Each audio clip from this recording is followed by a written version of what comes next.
হায়াতের খুব অল্প সময় আমার জন্য অপেক্ষমান। এই অল্প সময় ফুরিয়ে গেলে আমিও ফুরিয়ে যাব, হারিয়ে যাব অজানা এক রহস্যময় জগতে। দিন ফুরিয়ে যাচ্ছে, ওপারে ফেরার সময়টাও ঘনিয়ে আসছে। এই যে আনন্দ, এত কোলাহল, সুখের বাড়ি, সব কিছু লিখে দিতে হবে শুধুমাত্র একটি মৃত্যুর দলিলে।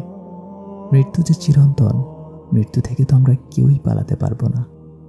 হে আমার নফস, আর কত রবের সামনে অপমানিত করবে আমায়, আর কত রবের থেকে আমায় দূরে সরাবে। হে নফস, তোমার যে এত এত গুনাহ, আর আমলের ঝুলিটা যে শূন্যতায় পরিপূর্ণ। কিভাবে তুমি তোমার রবের সামনে উপস্থিত হবে? হে আমার নফস, এবার থামো, এবার থামো। আমাকে আমার রবের কাছে ফিরতে দাও।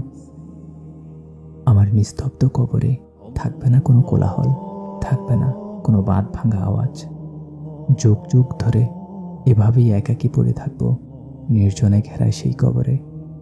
যুগের পর যুগ ধরে কেউ কাছে আসবে না, কেউ খোঁজ নিবে না।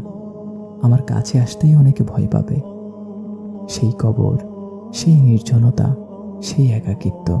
তবুও আমি দুনিয়ার আয়োজনে আসক্ত হয়ে আছি। জীবনের এই অন্তিম সময়ে এসে এমন কিছু করে যেতে চাই যা আমার অতীতকে ধৌত করে শুদ্ধতা দান করবে, ভবিষ্যৎটিকে সহজ করতে সাহায্য করবে। হয়তো এই সময় শীঘ্রই ফুরিয়ে যাবে, আজ বা কাল, কিংবা যে কোনো সময়। সাথে ফুরিয়ে যাব আমিও।